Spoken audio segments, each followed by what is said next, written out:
Ditët e fundit, në Poliklinikën Kryesore të qytetit të Vlorës, është shtuar edhe një shërbim i ri, ai i audiometrisë. Mjekja ORL Paula Arapi sqaron se nëpërmjet aparaturës së mbëritur bëhet e mundur testimi i dëgjimit. Arapi thos se ky test i shpejt, i sigurt dhe tepër i saktë mat aftësinë dëgjuese tek çdo pacient. Së fundmi në Poliklinikë është shtuar edhe një shërbim i ri, ai i audiometrisë. Testi i dëgjimit është një test i shpejt, i sigurt, i saktë, përmes të cilit bëjmë matjen e dëgjimit dhe jo vetëm është një test i cili na ndihmon e mjekët ORL, por parandalimin edhe për diagnostikimin e disa sëmundjeve ORL dhe jo vetëm. Mjekja Paula Arapi sqaron se jo çdo kush që ndjen probleme me dëgjimin mund të bëjë testin në fjalë. Sipas saj, pacientët të cilët ndjejnë shqetësime duhet të paraqiten për vizitë tek mjeku ORL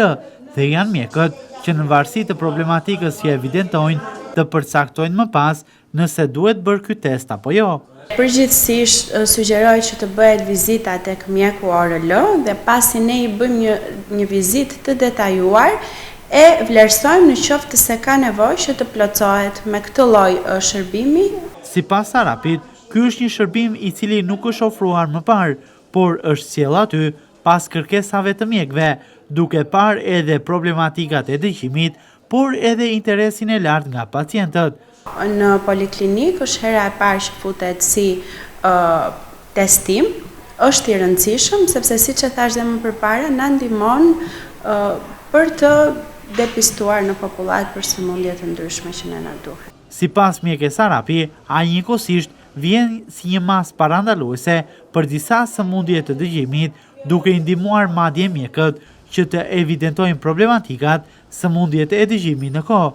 Mjekja thot se ky shërbim tek qytetarët ofrohet falas. Përgjithsisht janë sëmundjet të cilat janë tek individët që janë të ekspozuar në një kohë të gjatë ndaj zhurmave.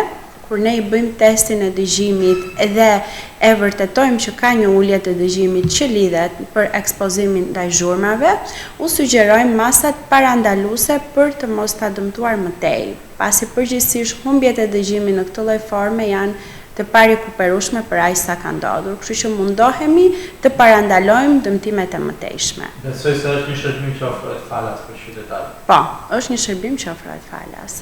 Audiometria përfshin teste të ndryshme të ekzaminimit të aftësisë së dëgjimit, por edhe përcaktimit të formës dhe shkallës së humbjes së dëgjimit. Më së shumti përdoret audiometria tonale, megjithse ka dhe mjaft metoda të tjera për të testuar dëgjimin.